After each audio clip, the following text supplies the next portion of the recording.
The interesting piece about alcohol is kind of doing a check-in with yourself of where am I noticing my controlling tendencies come in, or my perfectionist tendencies, or wanting to make sure my partner is getting approved of by other people around me. Where am I responsible for my own projections onto this situation versus where can maybe they take some responsibility? Because if we are just trying to people please and make sure that our partner is doing and acting exactly how we think they should, we're not giving them the space to also show up in their own way. And we have to remember that we can't control what other people think. We can only control how we show up and support ourselves and support our partner.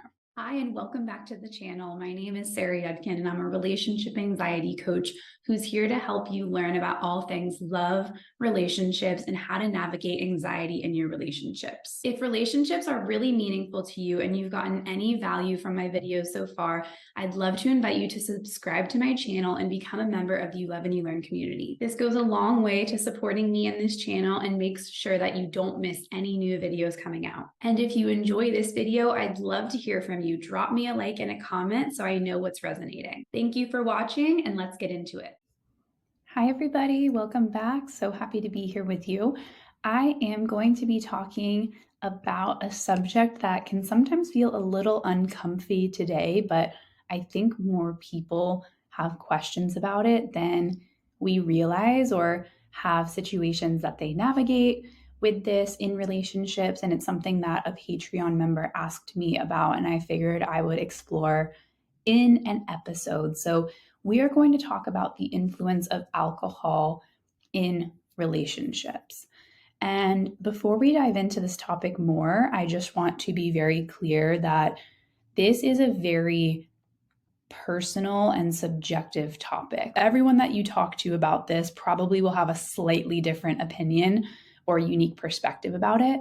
I think for some people, alcohol is a very important lifestyle consideration, and the amount their partner does or doesn't drink could be a non-negotiable.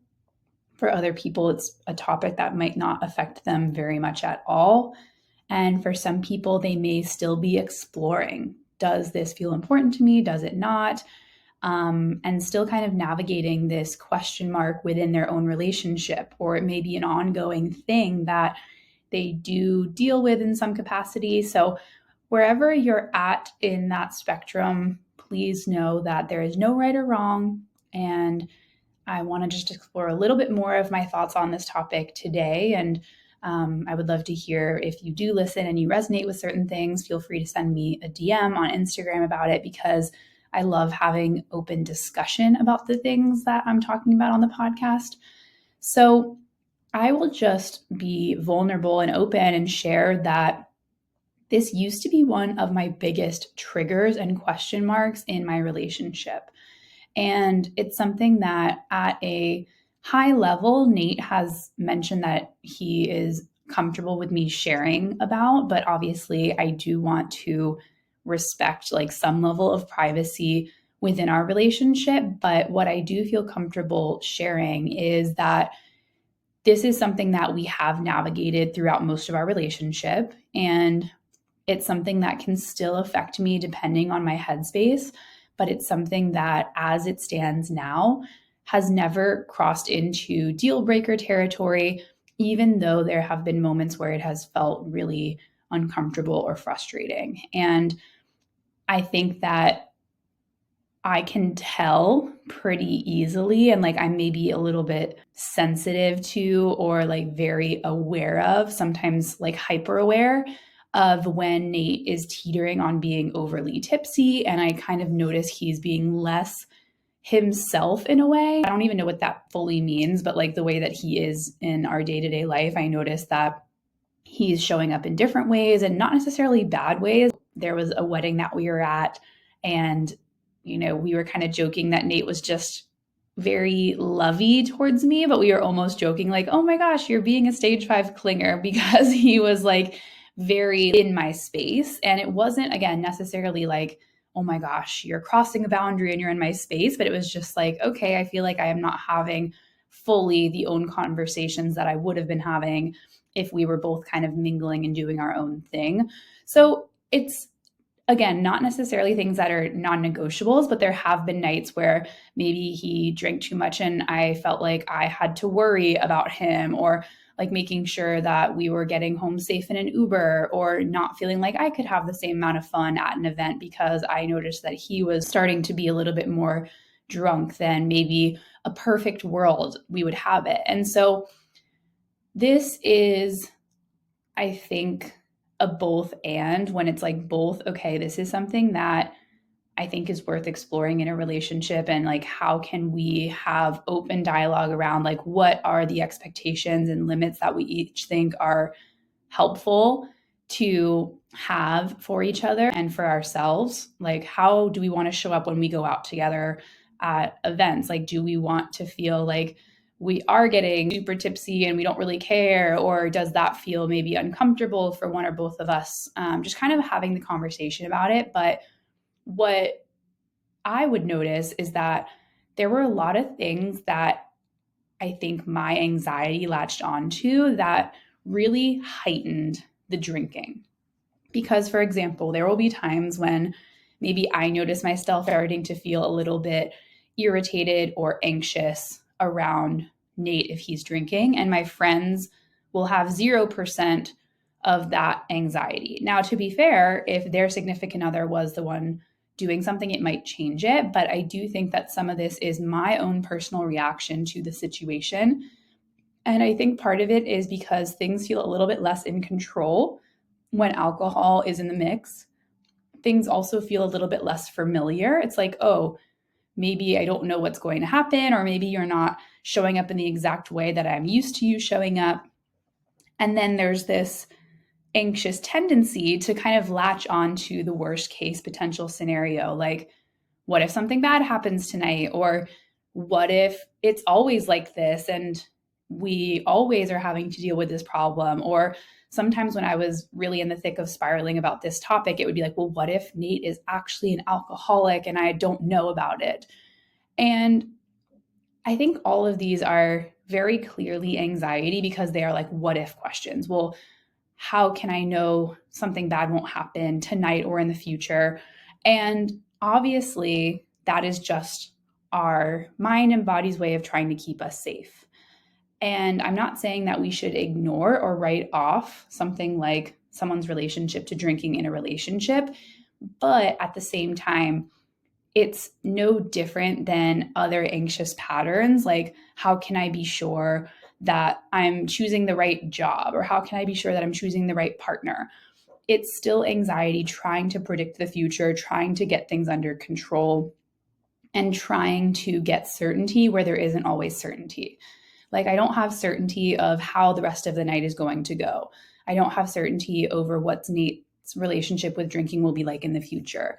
And so I realized that a lot of the anxious patterns that I had about other parts of my relationship were kind of playing out when it came to drinking. And I realized that that didn't feel great for me, not just for Nate, but it didn't feel great for me to be thinking in these worst case or extremes, or to be constantly on eggshells and wondering about what would happen, because a lot of the times everything was totally fine, but my anxiety was kind of on hyper alert because of the handful of times where things felt like they were a little bit less comfortable or a little bit less certain.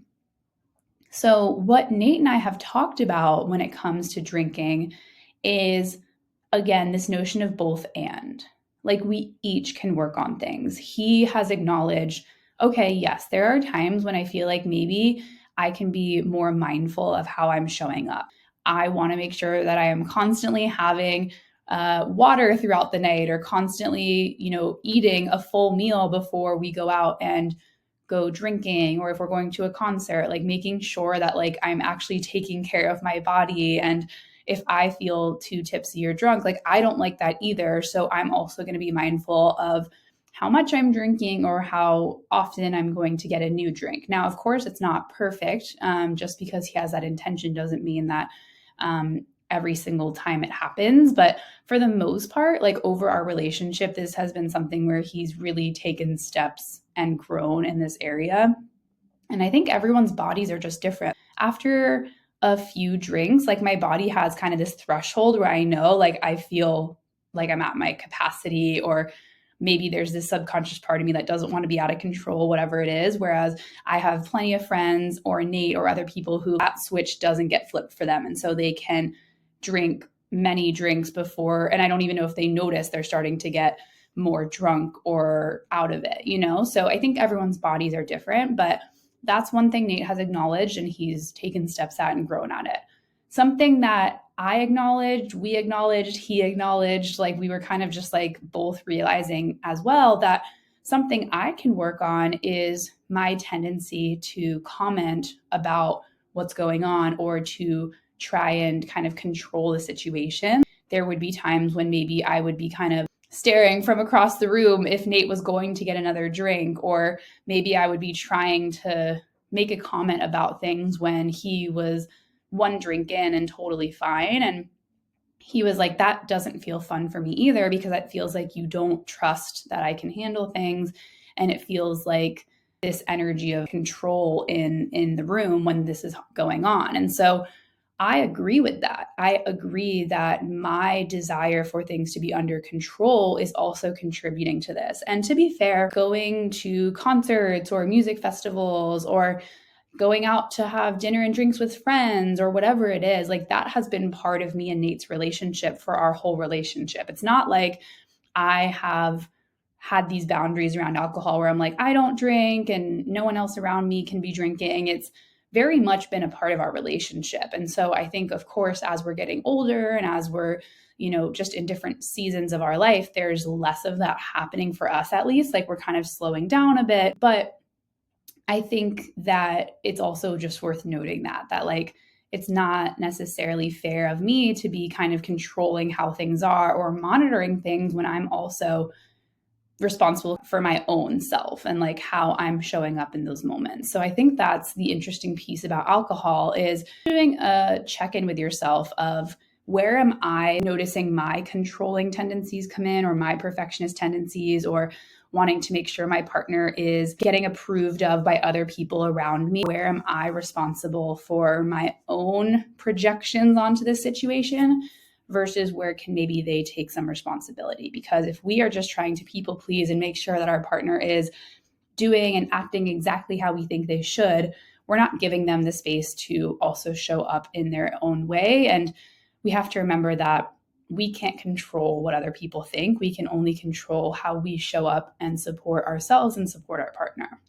So just some considerations if this is a topic in your relationship. You can kind of reflect on like the frequency of this happening.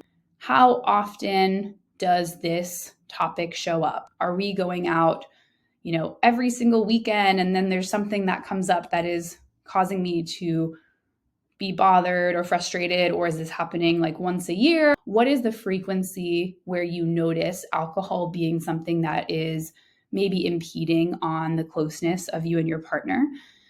And then based on how frequently it's happening, and maybe when you bring it up to your partner, how your partner responds when you share your feelings about the situation. Is there a willingness for your partner to listen to you?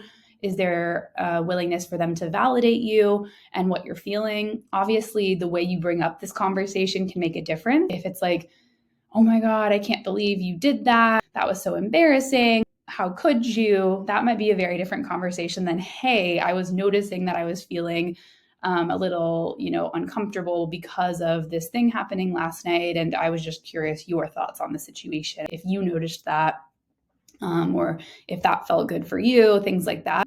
So when you do bring up the subject, kind of how your partner responds, that's something to keep in mind as well. And another thing with alcohol, if nothing changed, would it be something you can accept? So if things stayed exactly as they were right now when it comes to your partner and their drinking habits, would you be able to accept that? And at first I questioned that. I was like, I don't know, could I? Because what if it got worse and all these things? But if nothing changed for better or worse, could you accept it? And for me, based on the above factors, based on how little this happens, and based on how Nate responds when I share my feelings about the subject, which is usually very validating and understanding, I was able to realize I don't think this is a deal breaker. And also based on what I said earlier, because I know that my own need for control and everything being safe is also a factor here. And again, it doesn't mean that it wouldn't be a totally normal boundary to set to say, hey, I don't feel comfortable with how my partner's drinking. Maybe that just doesn't feel good for you. You don't have to by any means get to a place where you're just accepting something if it doesn't feel acceptable to you. But for me, I knew that my need for control was kind of impeding on this ability to just have fun and to like let loose when we go out. And so that's something I'm also keeping in mind when we go out, is trying to enjoy my time and not really focus so much on like what's Nate doing or not doing or how is he acting and all these things. So that is an important piece of the puzzle as well. And then the last thing to kind of just keep in mind here is trusting that if a boundary is crossed, you can only really address it at that time. We can't predict a future boundary being crossed or how we will feel about something. So as it stands now, I'm able to accept where we're at. And even though this may be something that comes up in the future with me and Nate's relationship, based on, like I said, the frequency and how me and Nate work as a team to talk about it, it's something I can accept. But if something very drastic happened and alcohol was involved, maybe it would cross a boundary. I don't know. But I don't want to live my life in this constant what if. What if this happens? What if that happens? Well, what if something great happens too, you know? So we can't predict a future boundary being crossed. We can't predict how things are going to go. We can only decide based on the here and the now, how we think and how we feel about a situation. And then we can, if needed, set boundaries or have conversations about it with our partner.